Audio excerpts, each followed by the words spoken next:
Devant les 42 visages des mineurs décédés dans la catastrophe, Jean-Louis Brasseur se recueille.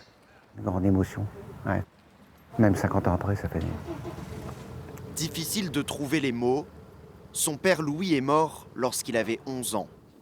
Le temps a passé, mais il n'a pourtant rien oublié de cette matinée où tout a basculé, des souvenirs qu'il a décidé de coucher sur le papier. Je me lève vers 9 h, mes sœurs sont déjà à leurs occupations. Je suis étonné de voir maman, l'oreille collée sur le poste de radio.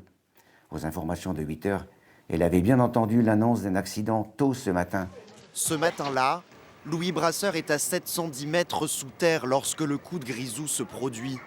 Pourtant, tous ses proches gardent espoir de le retrouver vivant, à commencer par son frère. Il est allé plusieurs fois dans l'après-midi essayer d'avoir des nouvelles de son frère. Il revenait en colère en disant voilà, c'est inacceptable, on ne veut rien me dire. Et le soir, il est revenu vers 20 h.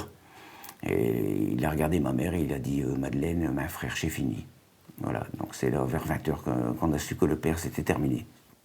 Depuis ce drame, les fêtes de fin d'année sont pour Jean-Louis Brasseur un moment de recueillement, où les images lui reviennent, celles des derniers instants partagés avec son père.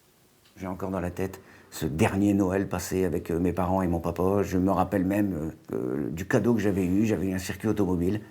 Et de ce fait, j'adore Noël. 50 ans après la mort brutale de Louis Brasseur et de 41 autres mineurs à Liévin, faire perdurer leur mémoire est une nécessité. On retrouve bien le nom de mon père.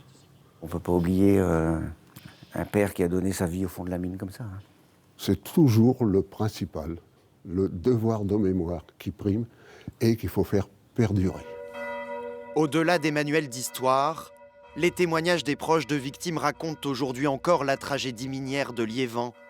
Une catastrophe qui a laissé derrière elle 36 veuves et 104 orphelins, dont Jean-Louis Brasseur.